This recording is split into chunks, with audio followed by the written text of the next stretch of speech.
kalau kelas ni sekejap.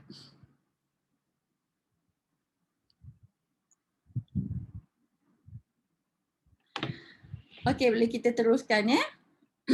Alright, kita sambung kepada minggu lepas punya kuliah, iaitu di mana kita belajar I think about two-third of perkembangan kognitif pada bayi. So now kita pergi kepada perkembangan bahasa ataupun language development pada kanak-kanak yang berumur awal ni lah, kanak-kanak berusia 0 hingga 2 tahun.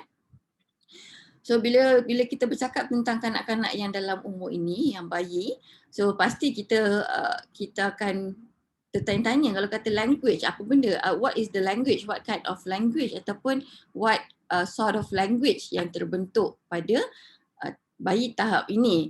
Dan kita kena tahu pada tahap ini adalah tahap paling asas untuk bayi mendapat perkataan ataupun mendapat sort of bunyi, dia grabs the bunyi of any kind of vocabs yang mereka dengar. So dalam dari segi definisi language itu, so language is a form of communication. Okay, language, apa kita cakap language, bahasa, komunikasi. So dalam bentuk komunikasi ni adalah dalam pelbagai bentuk, yang utama yang kita selalu tahu written, kan, verbal ataupun sign language. So based on a system of symbols. So kita berkomunikasi, kita mengerut, itu salah satu bentuk language yang is a non-verbal language, saying that kita tak puas hati terhadap sesuatu, kan, ataupun maybe kita lapar dalam keadaan kanak-kanak yang mungkin awal tahu erti puasa dan sebagainya ni, kanak-kanak besar sikit lah, the intermediate. So it shows that bila dia kerut, dia tunjuk dia macam cramp badan dia tu, means that dia tengah memberitahu sesuatu. So language ini, tengok saya bawa cakap sikit dah kering tekak kejap dekat aircon.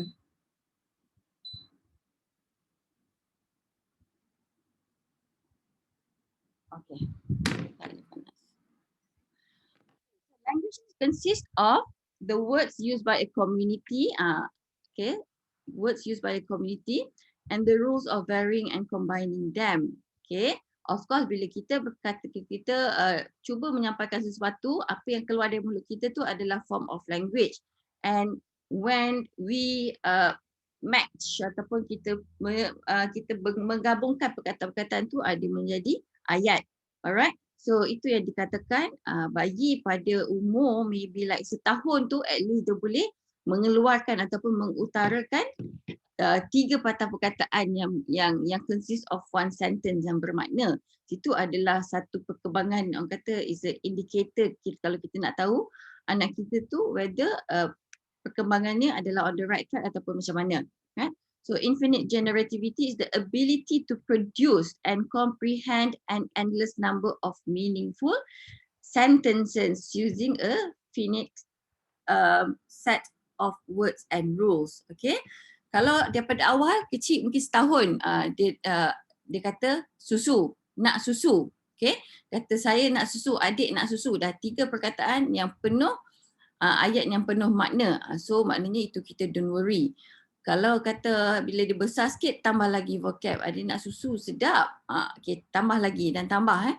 So itu adalah proses kepada perkembangan language. Right?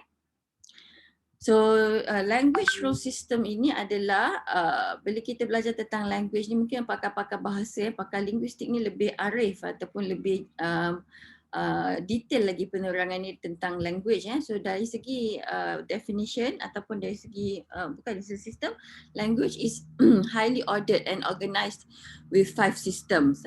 Kita tahu sebut je, tapi sebenarnya behind that dia adalah proses-proses ini. So language ini adalah satu sistem yang terdiri daripada fonologi. Okay, kalau kita tengok kanak-kanak sekarang kan, fonologi dia belajar ikut phonics.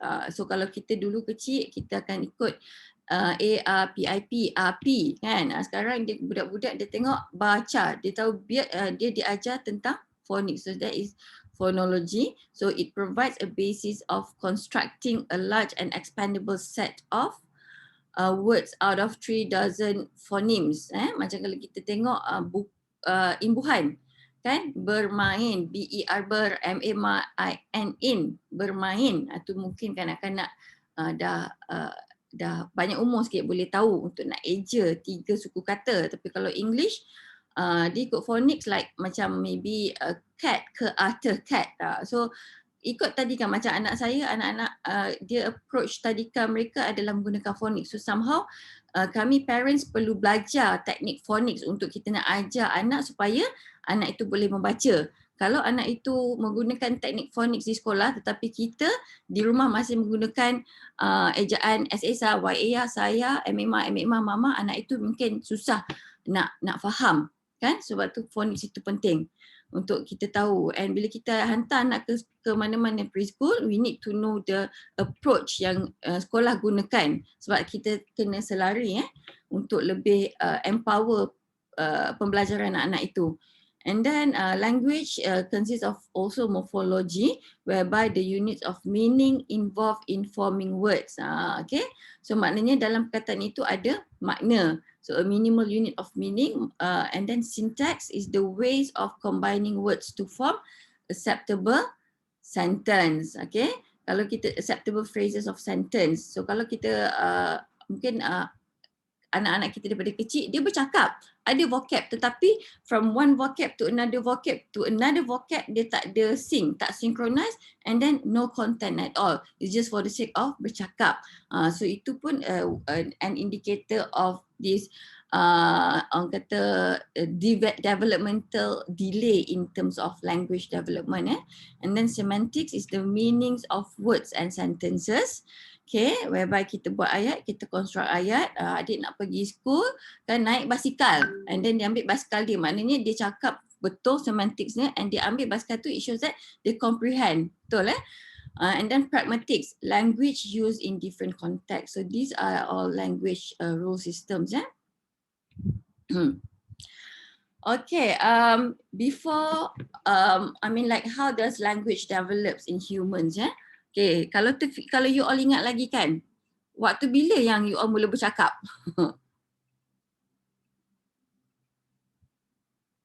Ada tak mak cerita, kamu ni dulu, ya Allah, kamu jalan cepat kan, tapi mak tunggu kamu ni nak bercakap, memang lambat, macam ada emas mulut kamu ni. Right, so itulah dia antara senario-senario yang selalu diutarakan lah oleh orang-orang dewasa, orang tua kan. Kata ada yang kata kalau jalan lambat, cakap cepat. Kalau jalan cepat, cakapnya lambat. Macam itulah. Tapi bagaimana mekanisme itu berlaku, bagaimana pembentukan komunikasi, pembentukan language itu terbentuk pada seorang kanak-kanak adalah melalui this lah. So before learning words, infant make fine distinctions among the sounds of the language, right? So before speaking, they produce vocalizations, and in crying, so bila baby tu lahir, first thing first is dia akan menangis, kan? So kalau baby tu lambat menangis, it means that something to sort of risau sedikit. Sebab kata baby bila keluar dia perlu menangis, sebab tu kadang perlu tepuk kan, dia perlu orang kata induce kan dia punya crying nerve tu untuk dia menangis, sebab menangis tu is one of the norm, is a ni lah orang kata ikut development. So dalam proses menangis ini, so different types of cry signals different thing. Menangis nak susu, lapar, lain dia punya decimal, dia punya decibel dia. Menangis sakit perut, lain. Menangis buat perangai, lagi lain. So apabila kita sebagai ibu bapa, kita tahu yang okey, ni menangis ngada-ngada ni, contoh kan, ni menangis macam dia memang lapar, ni menangis macam ada something, dia memang setengah sakit something. So that's why it shows that it's suatu bentuk komunikasi telah terbentuk dekat situ. So we as an adult ataupun as an parents, we should know and we should define mana satu jenis nangis anak kita nak memenuhi keperluan ataupun kehendak yang mana. So by crying all this, so this is what we call the vocalization, right? Kalau mungkin anda belajar vocal class kan, Datuk Syafina dia buatlah bulan puasa susah tak boleh nyanyi sangat kan.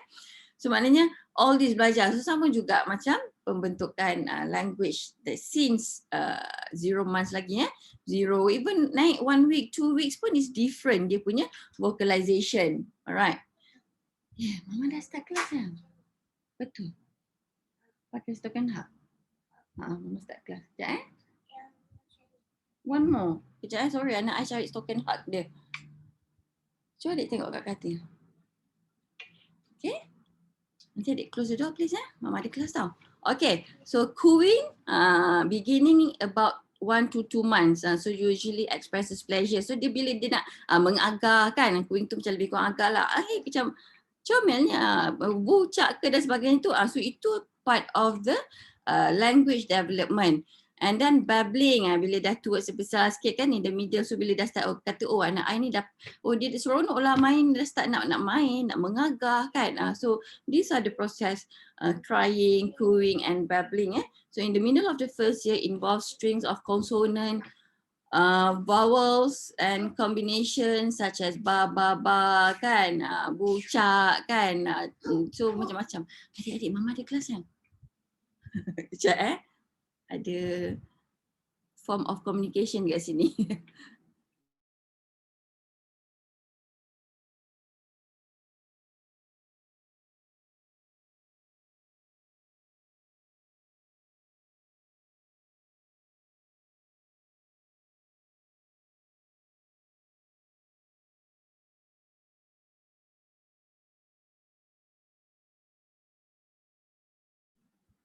Okay, sorry banyak gangguan sebab anak-anak I tak sekolah hari ni. 2 hari dah dia tak sihat daripada last week. So I cutikan. Okay. Kita sambung balik So gestures such as showing or pointing begin at about 8 to 12 months. So gestures yang ditunjukkan oleh anak itu. So okay dia nak tunjuk gestures, lapar, nak biskut, nak susu, nak apa, nak mainan, nak ni. Tapi yang kita perlu worry mungkin by 18 bulan dia masih lagi gestures. Without no vocal ataupun very minimal of vocal, ataupun bila vocal tu yang kita tak faham. So itu yang ibu bapa perlu start to worry.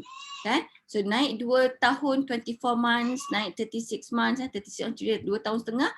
Bila kata tak ada lagi like 3 words that consist of one sentence, meaningful sentence, itu yang perlu worry. So by right, starting from 8 months and 12 months, so gestures tu it has been orang kata diperbanyakkan ataupun banyak gestures yang ditunjukkan oleh anak-anak. Kalau dia tantrum sekalipun, dia berguling sekalipun tapi ada juga vocab dia. So it means that okay dia develop according to the age, right? Okay. So infants understand, alright. Infant understand about 50 words at 13 months. You just imagine. Okay, kita buat brainstorm sikit. 50 words at 13 months. Saya minta all of you just buka mic, sebut je apa perkataan-perkataan yang sinonim dengan anak-anak yang berumur di antara 1 hingga ke 2 tahun lah. Boleh? Sebut-sebut. Saya tak nak baca. Mama, baba. Okay. Susu. No. Anak saya cakap no. Mama. Okay. Nano. Lagi? Lagi? Bird. Bird? Cakap baby cakap apa? Lagi? Bird? Lagi? Baby siapa? Vita? Cow. Okay, lagi? Itu tak cukup lagi. Cakap apa? Cat. Cat, lagi? Cat. Alright. Lion. Cat, lion. Lagi? Moon. Bila dah animal, semua orang animal kan? Benda lain lagi? Moon, the moon. Flower. Kalau buat IQ test, otak je ni IQ nanti. Musa started saying moon masa umur 1.5 tahun. Moon Moon. Tengok moon. Apa lagi yang Musa? Apa you cakap? Tree. Okay. Nafizi, apa lagi? Nafizi, Tavina, Atira. Bicycle. Bicycle, good. Sharifah? Car. Car, okay. Aisyah? Lorry. Nak. Alright. So nampak so they start to vocab. Tapi bila dia bercakap, kalau apa persamaan yang perkataan-perkataan yang anda sebutkan tadi, bicycle, lorry, car, cat, dog, duck, cow. So what are those associate with? Okay, bagaimana anak-anak ini memperoleh kemahiran ataupun membentuk kemahiran komunikasi macam ni, the vocab. It's from learning and environment. Maknanya kita yang feed that. Ingat macam saya kata last week, we are the one that empower dia punya skema, the scheme yang dia dah terbentuk. Okay. Anak-anak saya 6 semua first word dia sebut mama cantik. Just joking. Alright. Okay. Di samping susu lah. So first word dia orang selalunya mama. By one year. Okay, good. So it's a morning exercise. Saya tahu ni lah cabaran kita bila berpuasa dan mendengar kuliah. Belum lagi memberi kuliah. Okay. So first word includes the first words include name of people. Macam cakap tadi kan, mama, papa, atuk, nenek, neni. Okay. So animals. Okay. Objects. Macam tadi bicycle, aeroplane, kan? Toys and body parts. Mesti ni kita perkenalkan nose, head, shoulders, knees and toes. Knees and toes kan? Toes kat bawah tak sampai. So and eyes and ears and mouth. So nampak tak the language, the words and associate with the sounds. So benda-benda tu lah yang it makes the language more, orang kata more developed. And also greeting terms. Greeting ini sangat penting. Ini saya selingan lah. So awal-awal lagi kenalkan thank you. Bila bagi tu dia bagi dekat, you bagi dekat dia, use ni cakap thank you. Thank you, thank you, thank you. So dia tahu associate. So besides kita empower dia punya perkembangan bahasa, language dia, kita juga build, kita juga instill, kita juga penetrate the good values pada anak itu. Right? Remember that. So kalau bagi, mungkin bila you bagi, what do you say? Thank you. So repeat that, and then lama-lama insyaAllah dia akan dah terbiasa. Bila dekat luar setting kat mana-mana pun, dia akan automatically bila dia dapat something, thank you mama, thank you papa. Kalau lebih bagus, alhamdulillah, kan. So kita start daripada kecil umur macam ni. So bila start thank you ataupun bila start dia nak something, what do you say? Please. So where's your magic word? Please, thank you. Ataupun if you do something something wrong lah, something yang something wrong tapi dia tahu dia tak sepatutnya buat, so minta dia apologize. Oh sorry mama, I'm sorry. So kita ajar. So benda tu yang bagus sebenarnya sebab dia mendidik juga akhlak dan creates a good personality pada anak itu. Okay, so children can sometimes overextend or underextend the meanings. The meanings of the meanings of the words they use. Biasalah ni. Kadang macam-macam perkataan kan dia punya ni. So this is when our part kita betulkan balik. So at between 18 and 24 months, so most communications consist of 2 words utterances iaitu more milk, kan? Nak lagi, lapar lah, nak tambah lagi, sedap lah. So banyak lagi. So kita panjangkan lagi kan? Nak minum milk dalam cawan. So nak minum, biarlah walaupun bahasa itu bukan bahasa Malaysia yang penuh macam kita buat karangan, tetapi ada perkataannya dan ada maknanya bagi setiap perkataan, dan apabila perkataan-perkataan itu digabungkan, dia menjadi suatu ayat yang penuh makna. So itu adalah yang dikatakan perkembangan bahasanya, perkembangan language-nya baik. Kan? So nak minum milk dalam cawan. Berapa tu? Nak minum milk dalam cawan. Dah 5 perkataan. Kan? So kata nak minum nak makan sendiri pakai tangan. Nanti adik kena basuh tangan. So benda-benda macam tu. Every day dia akan adapt to the vocabulary storage of that particular of child. Okay, so telegraphic speech is the use of content words without grammatical markers such as articles, auxiliary verbs, and other connectives. Okay, so what is telegraphic speech? It refers to the two-word stage of language development. Si Mami si. So Mami si tengok ni kan, nampak dengan all this creative, all these sensories, and then baby draw. Okay, kalau dia buat sketch, dia tumpahkan something kan, so ada dia punya telegraphic speech. So in terms of biological influences, so these are the parts in our brain that apa tu berfungsi dalam pembentukan language, komunikasi dan bahasa. So we have bahasa, but bahasa alone is not orang kata tak cukup, so you need bahasa in the form of communication. So I'm not pretty sure that whether you have learned about this Broca, Wernicke's and all these two parts of the brain that involve dominantly in language development. So di Broca area ni dekat mana? Dah belajar ke? Dia senang jawab, tak belajar lagi. You are on the safe side. Okay, so Broca area. Cuba you Google search Broca kat mana? Okay, Broca area is an area in the left frontal lobe. Frontal dekat mana? Depan. Depan kan? So involved in producing words. Right? That is why if you have this any kind of brain injury, somehow dia akan impact you punya memory and affects you punya speech. Tu yang jadi lambat kan, jadi tak boleh nak utter words because you punya Broca's area might be affected.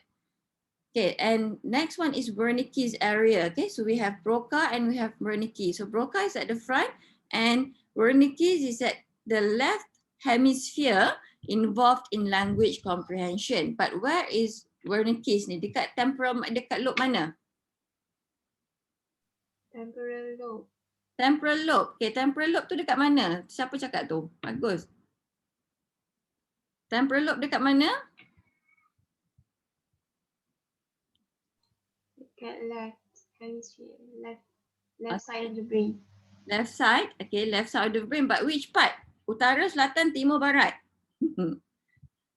Okay, it's next to parietal kan? Right.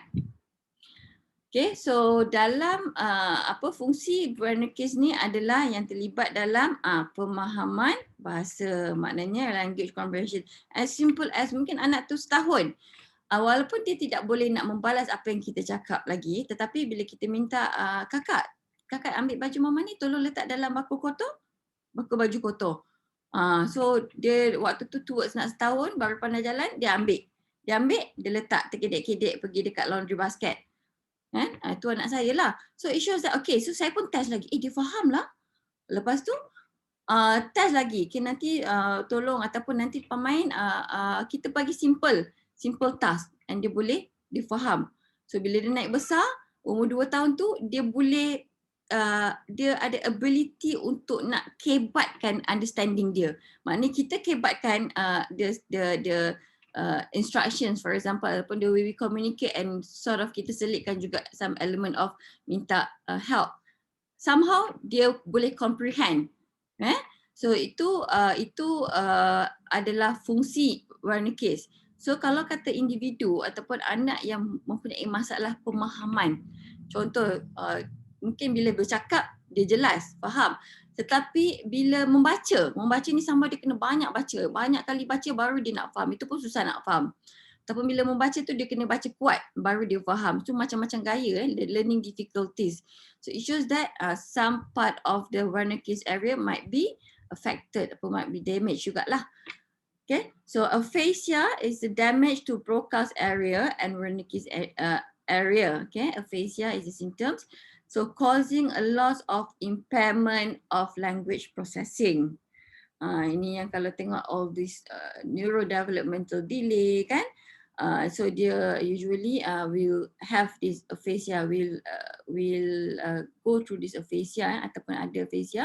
Maknanya berlaku kerosakan ataupun impairment pada salah satu kawasan ni. So dia boleh mengakibatkan kemerosotan memproses bahasa itu. Okay. So kalau tengok dekat sini, ini dua ni penting kan, sangat penting so Broca, Wernicke's, so this is the frontal lobe kan. So Wernicke's is the left hemisphere of temporal lobe. So Broca is located in the frontal lobe of the brain's left hemisphere, so left, and it is involved in the control of speech. Sebab tu kalau langgar, you boleh nak cakap tapi penghasilan speech you, production of your speech, it delayed. And also, Wernicke's area is a portion of the left hemisphere, temporal lobe that is involved in understanding language. So mungkin kalau you boleh tengok macam mana seorang yang mungkin mengalami sindrom gagap kan, dia nak cakap tetapi lambat nak produce words. So this might be affected. Okay, tu satu yang guna kan, macam tu so inilah usually the common communications or language being produced by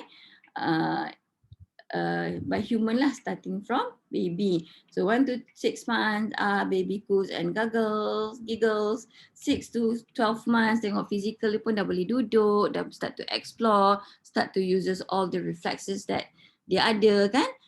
So activate semua sensory, so ada baba, mama, panggil lah kan semua. So baby begins to babbling sounds like dada or dada ke. And 12 to 18 months, so start to have this sort of object with object permanent. So ada dah dia punya figurine lah. So, macam ni, case teddy, kalau dia ada favorite toy, kalau dia mungkin bantal perhaps. So baby's first word appear, so he likes to copy sounds and words. So this is parroting starts. And then 18 to 24 months, toddlers beginning to join two words together and lots of new words being learned. Okay, so dia tambahkan lagi vocabs. And 2 to 3 years, so child using 3 to 5 word sentences. So please daddy fix it, help me daddy, tolong mama tolong adik nak main ni kan. So itu adalah perkembangan kepada dia punya kemahiran bahasa. Okay, so in terms of language assessment, sebab tu kalau kata kita perlu tahu yang asas dari segi timeline perkembangan anak-anak itu. So kalau kata kita dapat lihat ataupun we notice any developmental delay ataupun the pace is not it's not the pace, the development to the skills is not according to the recommended age lah, for example, it might be left behind about few months. So that is why we need to have this assessment. So this is a basic thing that we need to observe and monitor. And kita jangan observe monitor je, kita galakkan lagi kan. So we need to have that two-way, even two-way communication, two-way of non-verbal communication. So we need to have that. So babies may not be talking throughout these months of their life, but they are using language to communicate. Alright, gerak bahasa badan. So babies soak information up like sponges. So dia macam SpongeBob, serap macam-macam. Dia parrot pun macam-macam. Kalau mak ayah tu jenis yang kasar, jenis yang mungkin banyak menggunakan perkataan-perkataan tidak elok, jangan terkejut lah. Kenapa anak I cakap macam ni, cakap macam tu kan. Sebenarnya kita kena reflect balik kepada cara kita bercakap. So by the end of 3 months old, an infant may smile when you appear. Nampak dia dah senyum. So be startled when hearing a loud sound. Terkejut kan, bunyi guruh ke, bunyi macam TV terkuat ke. So dia terkejut macam tu, it's a non-verbal communication. So cooing, quiet or smile when being talked to, okay, recognize your voice, and it let out different cries for different needs. Okay. Alright, so this is the developmental milestone. So inilah at least dah tahu. So by 18 months knows 5 to 40 words kan. And then 2 years naik banyak lagi perkataan. So dah ada 2-3 dah start buat ayat yang mengandungi 2 ke 3 perkataan at least. So 3 tahun dah banyak berkembang banyak. So and then dah start to curious, start to tanya kenapa ni, kan, apa ni, kan. So bila naik 4 years dah tanya why questions, kan. So inilah waktu yang kita ada setengah ibu bapa tak larat nak layan, kan, sampai minta boleh diam sekejap tak usually, tapi this is when they start to have all these skills develop.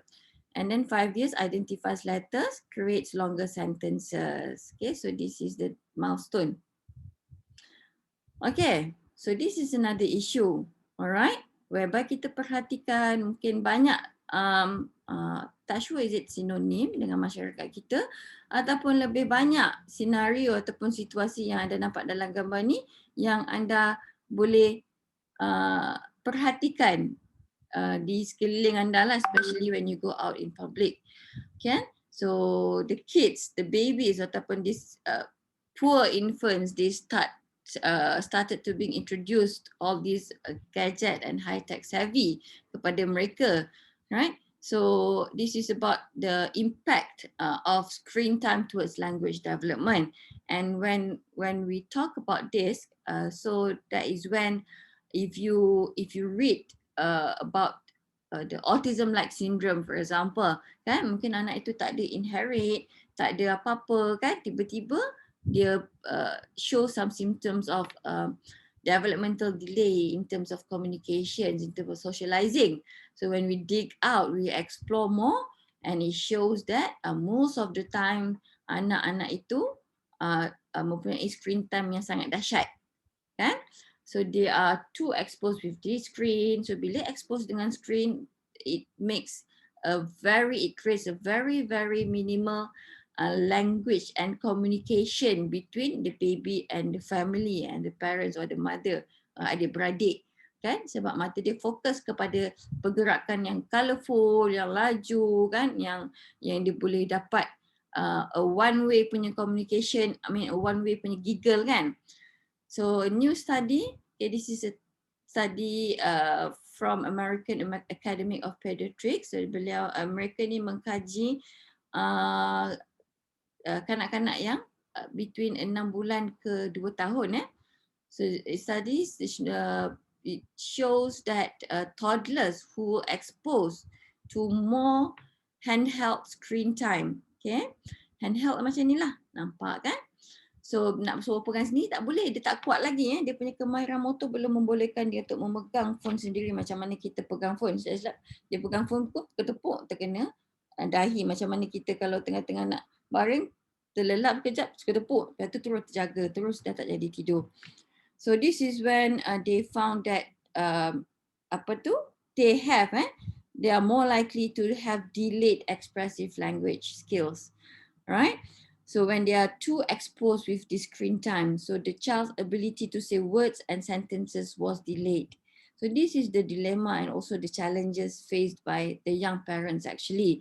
Kalau you tengoklah dekat luar, saya selalu advocate about this, kan. So you keep on feeding your children with gadgets, with phones, with Upin Ipin, dengan maknya pun sama naik tengok Korean drama, kan. Ini benda yang berlaku depan mata saya, sebab tu saya cerita. So less interaction, less bonding skills, bonding time, quality time dengan family. So lambat laun benda tu tak lama tau. You invest maybe like 2-3 months and you will see this kind of impact. And when this kind of impact being detected late ataupun some parents they are in denial ataupun mungkin ni, so it might be too late. So nampak the impact, the consequences tu akan tanggung lah sampai budak tu besar. Hanya kerana investment yang nak buat dia diam sekejap waktu makan, nak buat dia tak buat perangai waktu makan, yang menyebabkan kita dapat me time waktu makan bersama-sama tu, these are the outcome that you have to bear, adalah the delayed ataupun some impairments in expressing language. Benda tu sangat penting. And then they found out that for every 30-minute increase in daily handheld screen time, okay, so there was a 49% increased risk, okay. Bukan bermakna dia ada, tetapi dia berisiko tinggi untuk nak menghidap, okay, nak mendapatkan apa ni, expressive language delay, okay. Delay apa dalam bahasa Melayu? Lambat maknanya kenapa anak I lambat, kenapa I tak boleh bercakap kan. So kita kena tengok balik what sort of activity yang you engage dengan anak you kan. Saya ada satu case yang saya handle, mungkin mak ayah dia memang pendiam, saya tahu, tapi anak tu pun memang pendiam tapi developmental milestone dia memang sangat lambat. So I cakap okay lah, memang sebab itulah it explains why anak itu lambat, sebab mak ayah dah satu memang pendiam. So dalam keluarga itu tak banyak komunikasi sangat-sangat. Memang tak banyak. Very minimal. Hanya bila keperluan anak tu hendak dipenuhi ataupun anak tu nak susu, anak tu lapar. So banyak, tapi most of the time tidak banyak interaction and engagement dengan anak. So it shows that memang logik lah kalau anak tu lambat nak bercakap, lambat nak express, tak reti nak express. But that is I would consider as genetic, yang mana bila maknanya personality ibu bapa itu memang pendiam. So the treatment would be, I suggested that you need to have more. Kalau mungkin you susah sangat nak bercakap, mungkin yes you pendiam, but this is the time that you need to somehow change, because you dah ada anak. Takkan nak jeopardize on anak itu punya perkembangan dan masa depan, betul tak? So somehow in parenting, being a parent, you need to modify. So and then they started to talk.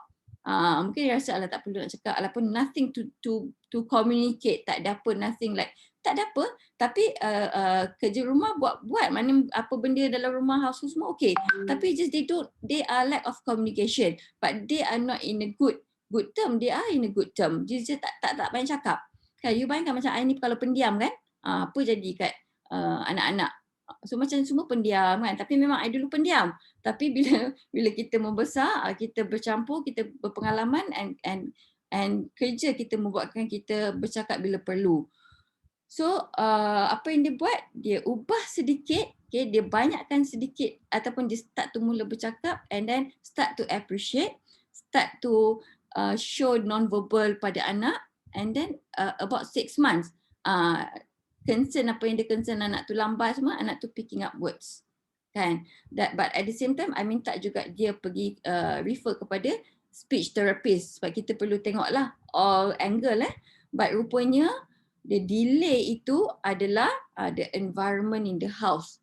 So anda bayangkan kalau anak-anak dalam gambar ni macam mana agaknya dia punya perkembangan. Ada yang daripada 6 bulan sebab mak ayah travel, mak dia travel from Kemaman to KL every week. So waktu every week travel ke KL itu, anak itu diletakkan iPad sebesar-besar iPad di depannya. Kan? So anak itu nak tak nak kena, sebab anak itu telah defeat oleh iPad. Dan dia telah defeat dengan iPad oleh ibunya. So apa yang jadi? 4 tahun, bila anak itu menginjak 4 tahun, okay, selama 2 tahun dia dibesarkan dengan cara begitu. Tujuannya ialah tak nak anak buat perangai lah, nak sit down, nak tenang, nak okay kan, enjoy the iPad me time semua dan sebagainya.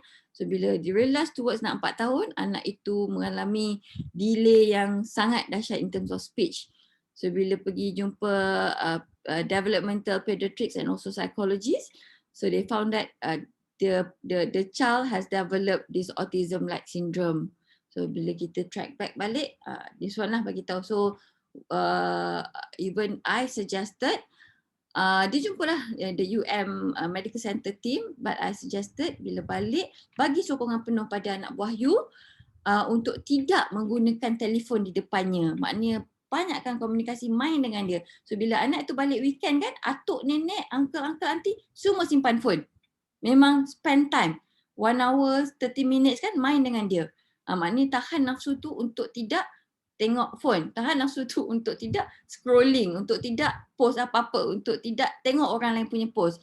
Bila ada anak ni, ini yang kita kata a good social support, okay, from the family, from the nuclear family, from the extended family. And then alhamdulillah anak tu pun dah boleh bercakap, dah boleh banyak words. Kan, tak apa, biar lambat, tetapi bila ada kesedaran daripada ibu bapa, detect awal, terus pergi jumpa mana-mana health professionals, so maknanya belum terlewat, so masih boleh dibentuk. Right? But all this lah. Aduh, keringnya tekak saya. Okay. Alright. So, habis untuk kuliah tu. Okay. Ada apa-apa soalan sebelum saya proceed ke kuliah yang lain?